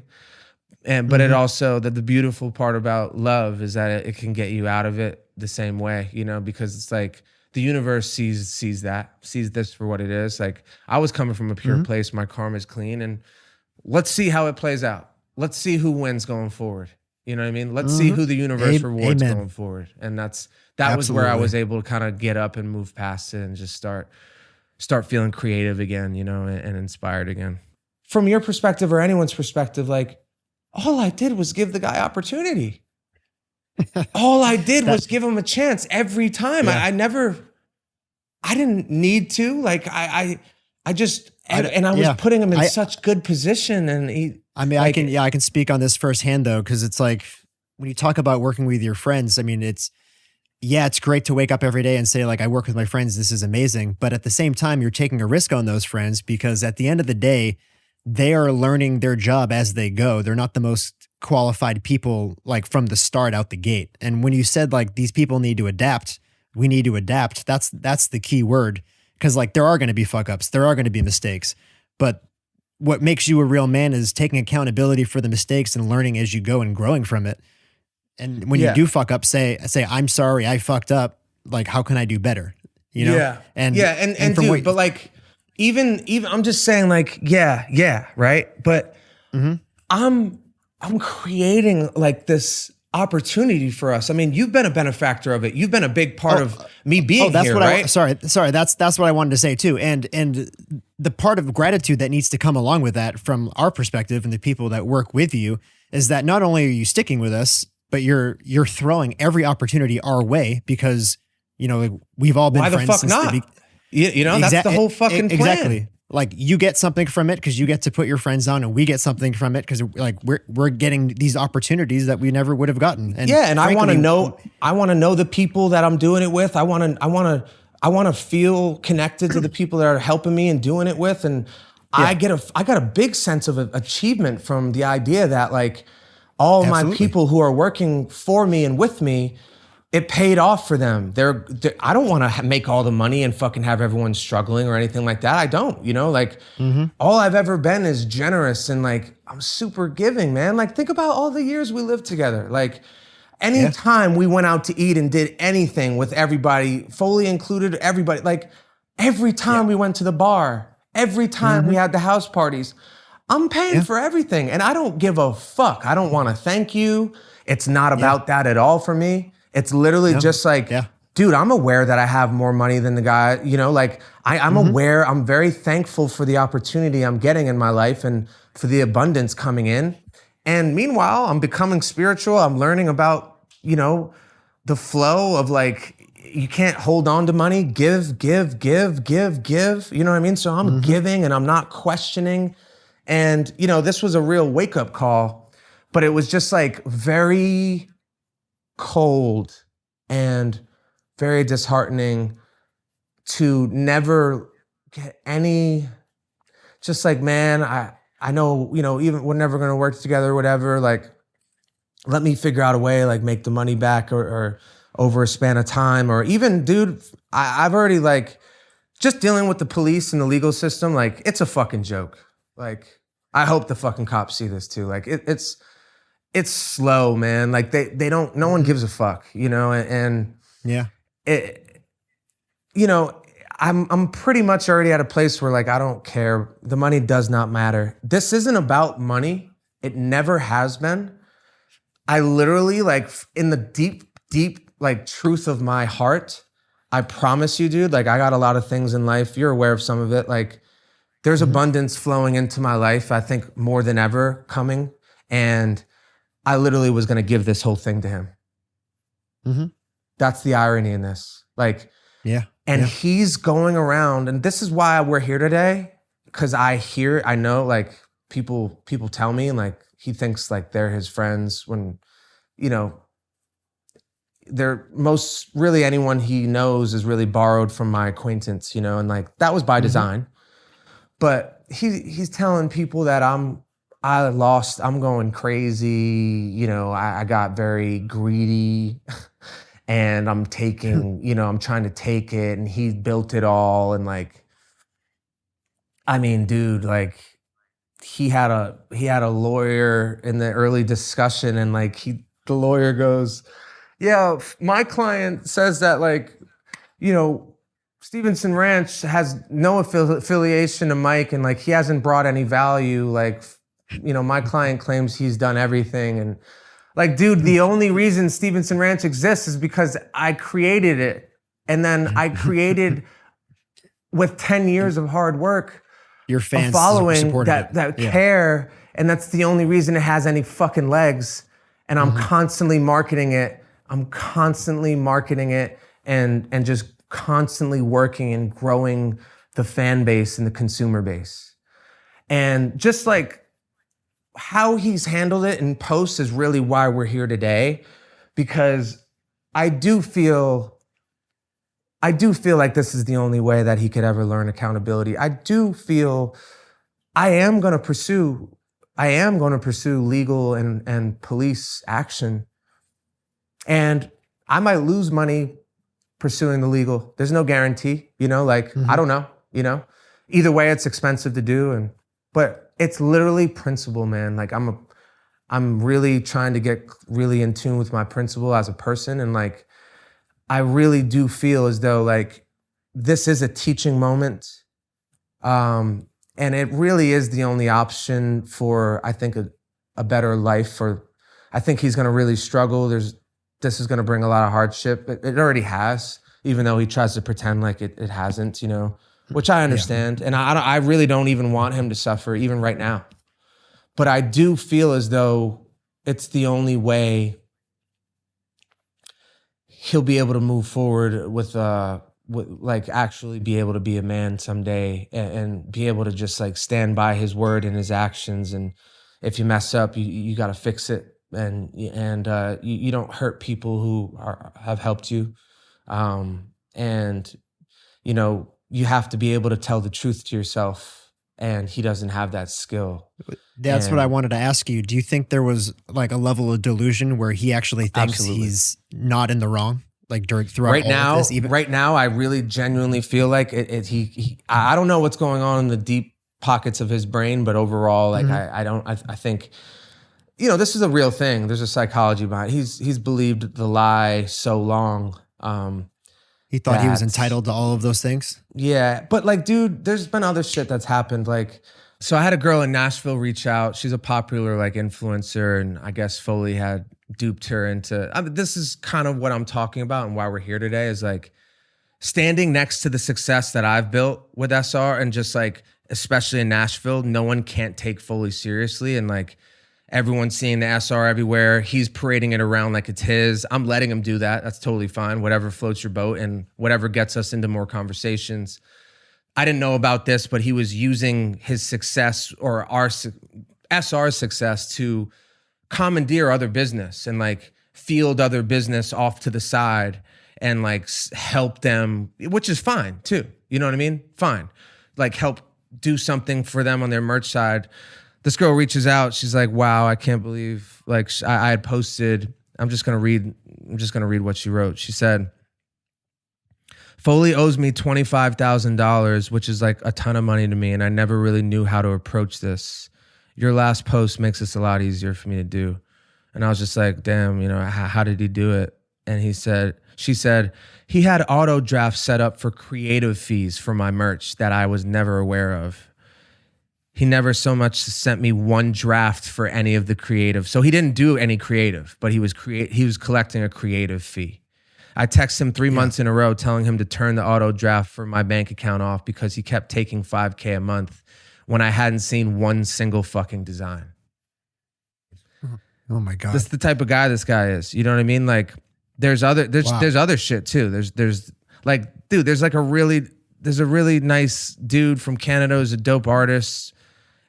He paid Foley $5K for design work, and then Foley just disappeared. The dude Fresco Trey, who we took on tour, dope artist, Foley did the same thing to him. Oh my God. You know, just like this is the type of person he is. You know what I'm saying? Hold on, who's this? Yeah. And then like our creative guys that he's working, that he had working for him, like promising them they're gonna get credit, making them sign NDAs. And then taking all the credit and not giving them credit, and then also not paying them. Like there was one of our key designers who like was only paid a small portion of what he needed to be paid. You know? I can actually corroborate this because I talked to one of the designers you're talking about that was told to sign an NDA, and this is the same NDAs. I looked at it. He showed it to me on his phone, the NDA that he was forced to sign. And it's the same NDA that we were using when we were doing like Johnny Merch and having people at the house or having people work on our media for us and stuff like that. I think he like legitimately asked me for a copy of it and didn't tell me why. And because it's the same thing. It's the same NDA that we had drafted up to use for our business. And I'm almost positive he asked me for like a copy of it for me to send it to him and didn't tell me why. And this is now all adding up. Yep. And dude, like, the craziest part, as fucked up as this whole thing is, like, there's actually the biggest infraction I haven't even mentioned. Like, the biggest thing that's just like so obvious and so dark and so crazy is, and I have like, I'm literally looking at the screen. Like I could show you, this is the evidence folder of this shit. It's like, I'm showing the camera. I don't know if you can fucking see it, but the guy had my company card attached to his Venmo and his PayPal. And there's, oh God. Yeah, dude. Like, yeah. So it's so idiotic how, like, this is how comfortable he felt doing this.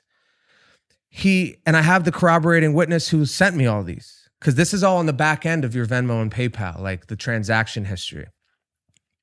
Sending $1,000, $1,500, you know, there's a few, it totals over just to one person who's unaffiliated. This was a person that's very close to him for a long time, probably the closest person to him, who had no affiliation to our businesses whatsoever, or me, right? Just a companion of him.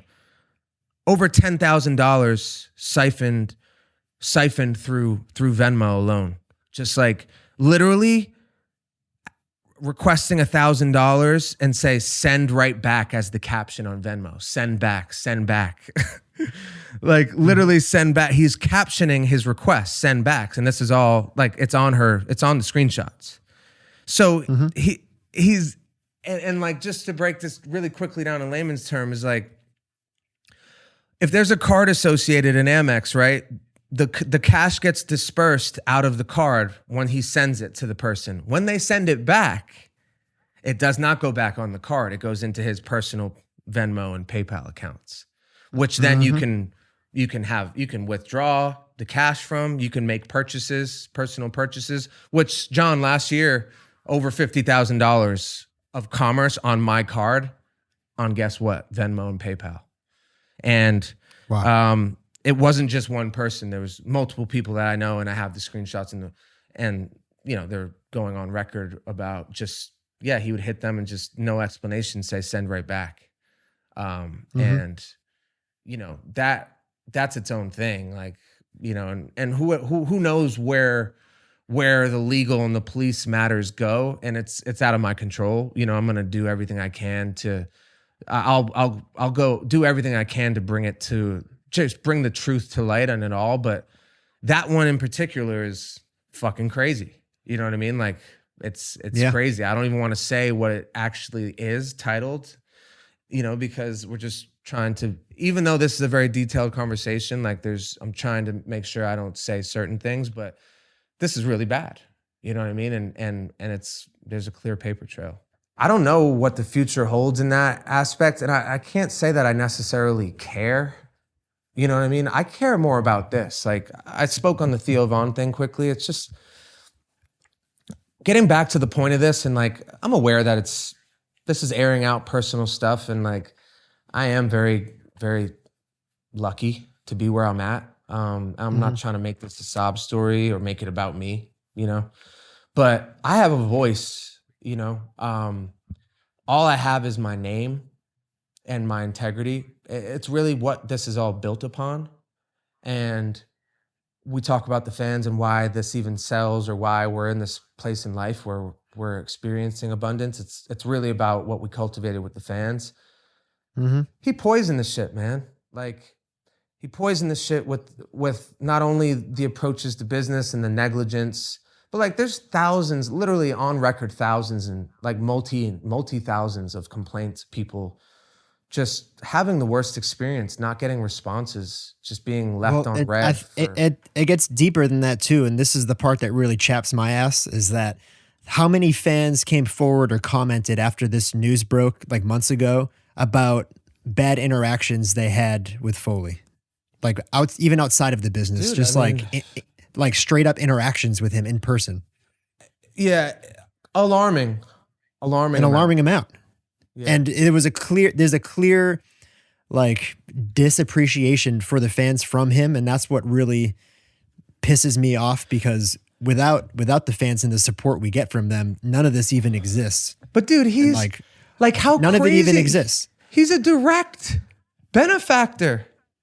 Like, that's what I'm saying. Directly benefiting, and more so than me. Like, yeah, I could say, well, you know, this is what happens to celebrities. Like, you know, there's so many people that like you and support you that like the small people don't matter as much, and like, you know, it's more about the just overall, like, yo, I'm making dope music, like whatever, you know, fuck y'all, like. Like Foley, dude, you're literally just here, like taking the trickle down of like me having a fan base and having and actualizing, materializing some of the ideas into a monetization, you know, something that we can monetize and form, and a service, trade of goods, and his whole life and how important money is to him. You would think Foley's the one guy that's fucking actually worried about what the fans think and keep the fans happy, because they're the ones supplying the lifestyle you're living and wanting to live. Yeah, exactly. You know what I mean? And it's so, the lack of awareness is just so crazy. So, you know, and I really do cherish, I cherish the fact that I feel like there might be some people that don't feel this way about me, but I feel like, you know, we've talked about this, like what really matters to me is like how people, I don't care about what people think about me. I care about what people think about me that know me. You know what I mean? And that trickles through to the Steves and the fan base, and then really anyone I've ever encountered in life. Is just like, I really do my best to be present with people myself. And I've definitely had moments and eras in my life where I was lost track or was worse than stellar, you know, but being a man of my word, showing up for people, showing up for what I say I'm going to do, and just being somebody that like when you walk out of the room, people respect, you know, like it's not about any of the earnings or any of the accolades or even being a musician. Just being a solid fucking guy. A good dude. You know what I mean? Like, that really matters to me. That's what it matters. That's really what it's about. And to have it tainted so badly by someone so close. And what I mean by this is like, dude, every single fucking friend and person of importance, Foley was my point person. Like, yo, hit Foley, I'll get you some hats, we'll get you some things. I hit Foley, you know what I mean? Like, was literally funneling people to this guy. And then I find out he's mismanaging the relationships, and then he's over asking. Like, he spent fucking 10 minutes with Marcus. I've spent 10 years. He's asking Marcus like for tickets and for access into this celebrity dentist that Foley paid. Dude, let's just talk about this. Like, here we go. Foley got fucking $50,000 teeth. Yeah. And fake teeth. Yo, dude, this was right around when I was starting to get the answers. So I literally, as a test, I hit him. I go, dude, how are you paying for these? How are you paying for these teeth? He's like, that's a funny thing to ask when I'm in the chair. Haha. Like that was his response, straight up. Like, this is the level of gaslighting. Want to know why it's so crazy? He was spending on my card. He was using my card to get fucking fake teeth. And there was a $10,000 expense, which he was probably paying in increments. And guess what? 5 days later, it was credited back. This was the only credit the entire year. So the Amex shows the credits back. The only one I called him out on was the only thing that was credited back.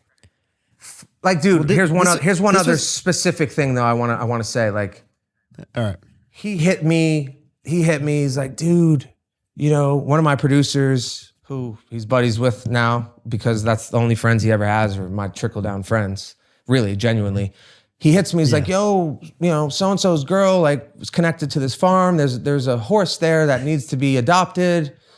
And, you know, I think it's a cool look, like a Save a Horse campaign for Stevenson Ranch. He could be the mascot. His name's Moose, you know, which we have a lot of like Moose branding. I was like, absolutely, man. Like, what are the monthly costs, you know, roughly to take over the adoption? He's like, $500 or so. I said, absolutely, man. Yeah. So that happens. All of a sudden, Foley and his fucking girlfriend on their personal Instagrams, they're posting the horse, a thanks from the owner, a thanks from the barn owner to not Stevenson Ranch, Ben Foley and whatever the fuck her name is. Thank you guys so much. And, you know, making it out to be like it was their horse. It's their horse. Oh yeah, it's their horse. Yeah. And then it gets better, John. It gets better. No mention of it on Stevenson Ranch account. That was the whole shtick. This is how Foley operated though. Like he was very tactical, and he's not a stupid guy. You know what I mean? He clearly is stupid for a lot of the mistakes he's made, but you know what I'm saying? Like it was, there was always a bit of truth at the top on the surface of a bunch of bullshit. You know what I mean? And I call him out on it. I'm like, the fuck you, like, why do you make everything about you, dude? Like, I already give you all the credit. Like, I'm not, you know what I mean? I'm literally letting you champion SR all around town. Like, I'm living in Malibu on the beach. I don't even see people. Like, all I do is wear it and create the fan base and create the fucking push through to the sell through. You know what I mean? Like, and I'm letting you because I want you to have this opportunity. Like, I want this for you. You know what I mean? And I can't tell you how many times I had conversations like that over the years, trying to check him and just like, yo, stop making it all about yourself. Do the fucking work, man. Like, we have endless complaints. Like, stop parading around like you're the best CEO in the world when you're not. You know what I mean? You're not even doing the baseline of what this company is about. It's like you make dope shit and you get it to them on time. Yeah. And, you know, I get the Amex expense sheets once we start. I really start learning about what's going on. $3,500 charge on what day of the year, John? Valentine's Day. Yeah. Hey, baby, I love you so much. I got you a horse. You know, like $3,500 at a horse store. Like, you know, there was more costs associated to it too, and like. Literally ignored me and just to this day still parading it around like, look at me and my horse, you know, like the teeth thing was what, like, that's when it kind of set it off with me. And I was like, wait a second, like 50 grand, like in one shot. And like, I'm like relating it to myself and my expenses a bit. I'm like, I've like lived in a house for almost a year, spending it like almost an entire year trying to furnish a home. And like, I haven't even put 50 grand into my home over the course of a year, and he's spending it in one shot on a new pair of teeth. And I was like, something's really not adding up here. Like, it makes absolutely no sense. It's oh man, it's just like, obviously I feel so stupid for not looking into it earlier, because I always was like, dude, the guy would show up wearing a $15,000 Louis Vuitton jean jacket and jean shirt and $5,000 Rolex. Let's not even talk about the Rolexes, dude. I mean, actually, let's. He bought 7 Rolexes. I have all these receipts, and you know, all these things. I've literally done all the homework. My team has. We have all the shit. Like, you know, dude, he bought 7 Rolexes. you know, don't hold me to these numbers because I don't want to hold up the conversation, but the majority of them were like $2,500 Rolexes, and then they were customized. So really they were like $3,500 all in. And then he got one for himself that was $7,500. But the other ones were for giveaways, right? It was like a Stevenson Ranch giveaway. For giveaways, right? But then we get to the giveaways. Yeah. He did it illegally. Turns out the only 2 Rolexes I could track down, one was given to Ernest, one was given to, you know, quite ironically, very coincidental, in a raffle that it supposedly had a randomized raffle of 1,000 people. I guess the owner of Tin Roof, the bar that Foley goes to all the time, I guess he won it. You know what I mean? Yeah. And he's good enough. He's Steve, and he's like good enough to just be like, yeah. So I took those 2 Rolexes back because guess what? The others are nowhere to be found, and I tracked down the person that he posted very briefly about that. Hey, this SR order number 1, whatever it was, you're a winner. I tracked that order number down. I tracked that person down. He never got anything. He never even got notified. Yeah. So this is another what I'm talking about. It's a money grab.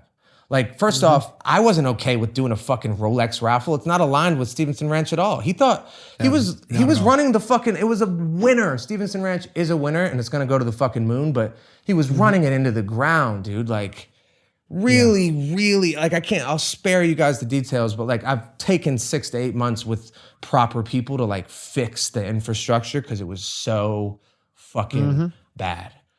But yeah, I mean, dude, if we got reported to the Business Bureau about the Rolex thing, that's why I hustled and like got the Rolex raffled out to real people, randomized, so that we're okay. But I have no idea where the other $20,000 Rolex is. I never got one. I am Stevenson Ranch. I never got one. But I guarantee his girl and his little brother and his dad got one. And I just want people to know that, like, no, this isn't like me firing him because what she deserved to be fired for the customer service negligence and a lot of shit, right? But like, I want people to know the level of narcissism and like lack of accountability because like, I know for a fact he duped me, man. Like, I felt like I had a great gauge on people. This was a wake-up call. Like, you've experienced the change in me. I'm not really, not that it's tainted me or anything, but I'm not taking anybody's word for shit anymore. You know what I mean? No. Like, yeah, you're more cautious now. Way more cautious, and I have no problem having hard conversations. Like, and you know, he's gonna. This is just a personality thing, and he needs to go through the growing pains of this, and hopefully can grow and not let it bury him. But like, I can't let him run around, stand next to the success, the shit that we've built really. The camaraderie and the culture that we've built, and all the people over there like, yeah, you know, Foley's a creative genius. This SR brand, yeah, he was like, fuck that shit, bro. You know what I mean? I'm not like all these design like, the SR dude, logo. He didn't. The guy working with SR now and with me closely, every day I'm talking with this kid. His name's Cam. He's been doing it for fucking 7 years. Yeah, he was dead broke. Foley not paying him.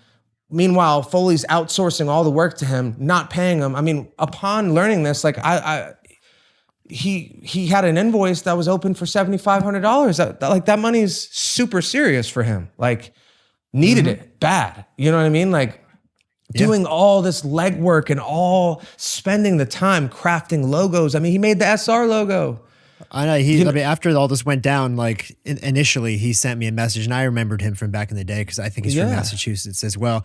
And he's like, dude, like I just heard about the news, and he's like, I'm actually the one that like designed the SR logo along with like a bunch of other stuff over the years. He's like, I have no idea like what's going on or like what's happening, like or what's gonna happen with me.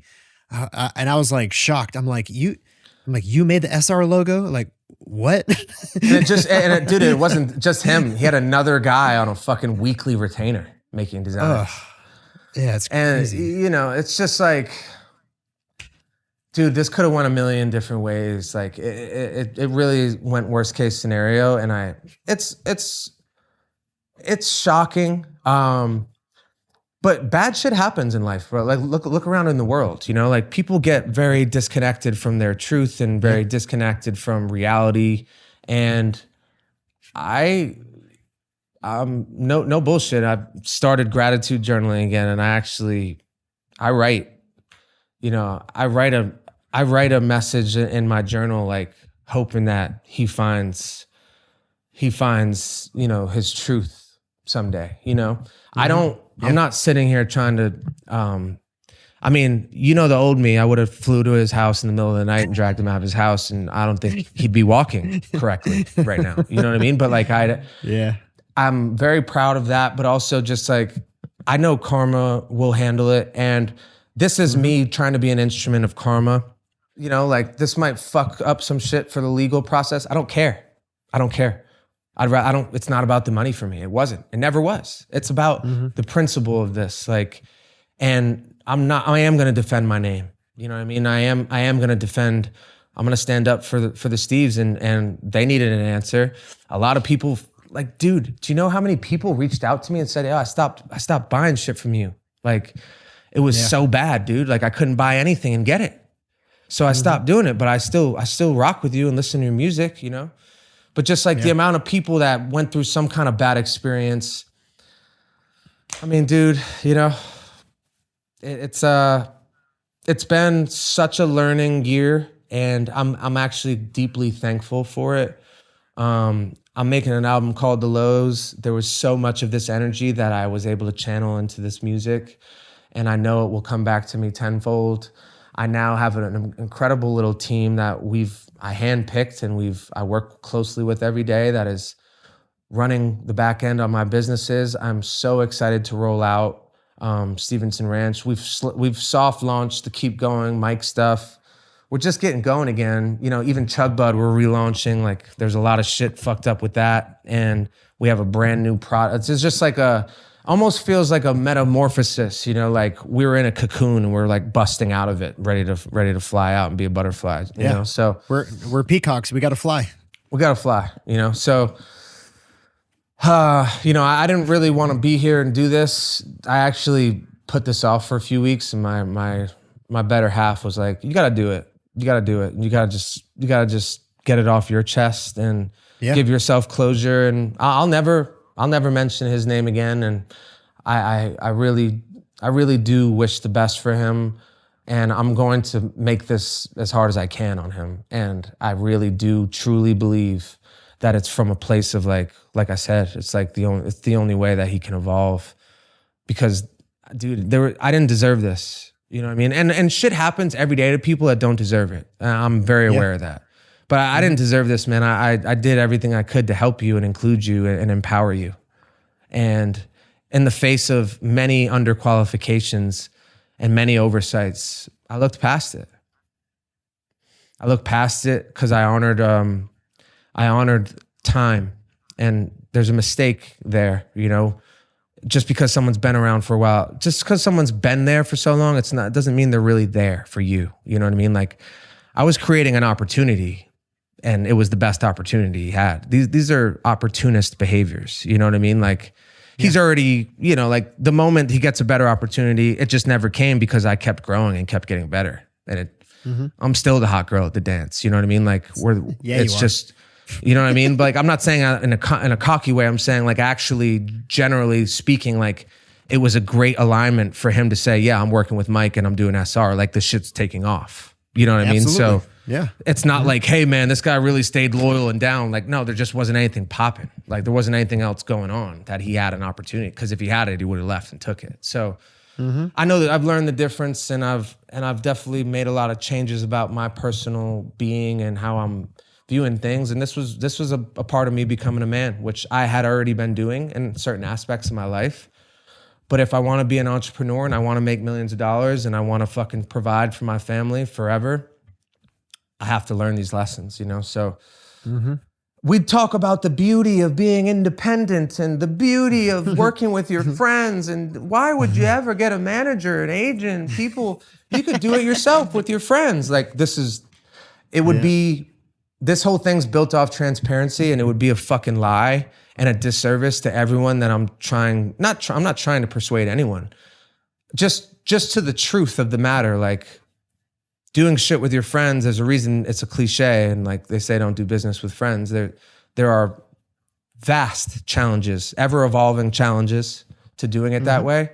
And, you know, it's not always pretty. And yeah, we've been a success story, but I want to share the hard parts. Like, this is embarrassing for me, man. I talk about being an entrepreneur. Like, honestly, it'd be better if I didn't mention any of this. No one needed to know any of this shit, but I care about the principle more. Like, I care about the actual truth, and I care about the transparency. And that's why this conversation needed to happen. And you know what, if it fucks up any of the legal stuff, or because I overshared or whatever, I don't care. Sue me. I don't give a fuck. I really don't. Like, it takes a lot of money to sue people. I'm learning that. So, you know, have at it. Because I know I did nothing wrong. And everything I just said is factual. You know what I mean? It's factual. So I'm confident. I don't think the truth is any, speaking the truth can never really be wrong. And this is the truth. So I hope it was, I think this is a juicy conversation for a lot of people. A lot of people have always, you know, there's always been people asking, but I don't want to, I really went out of my way. I think we've made a decision to not be negative and harp on negative things, but I think I've done a good job today of like kind of articulating why it's bigger than that. And like, you have to be able to have hard conversations, and you got to be honest even when it's ugly, you know? So yeah, that's where we're at. And, you know, from this day on, it's my heart is, I already feel better. You know, my heart is open, and this case is closed, and whatever happens with the other matters, you know, is what's supposed to happen. And, and you know, we're ready to move on with grace and fucking dignity. And I'm hoping that, the people that were lost along the way with his fucking negligence and his ignorance and his fucking entitlement, people that were impacted negatively, can hear this or learn about this, and, you know, maybe those relationships to me and my business can be healed, and you know, we can all move on, you know, and that's what we're gonna do. That's what I've done in my life, you know, and I'm happy about where we are, and I'm just happy to move forward, you know, put this shit behind us. I'm excited for the future. There's a lot of exciting things coming up. Yeah, there is. So there's a SR. I haven't said this yet. We're relaunching October 20th. We have our best collection yet. I was super hands-on. It's our best clothes. And I'm just so eager for everyone to see the new site, the new functionality, the new operations, the new customer service. You buy your shit, you get it within a week. And, you know, everyone's happy, and we can actually scale this and give people good experiences. Been a long build. Can't express to you how fucked up, how bad he was. Seriously, no shade. Like, how underqualified and bad he was at this, because I had to learn the whole thing. And I had to hire people that have been doing this for years, and were able to give insights and reparations and how we fix it, you know? And, I'm just super happy to be in this spot now. I feel very accomplished. Even before it launches, like, people are, you know, we launched Keep Going. That went extremely well. There's more to come. And Chug Bud, we have a 2.0. Like, this is the bread and butter. This is like the demo version popped off, and we're making the demo version got popular, but like, this is the A+ Chug Bud that like I can give to anyone, and I know it's amazing. It won't fall apart. There's nothing wrong with it. We're ready to relaunch that. And album is gonna be the best album of my life. Shit's on the highs. It really does. To me. Shit's on the highs. Sheesh. So I'm really excited, and I'm foot down every day. You know, not forcing it, but I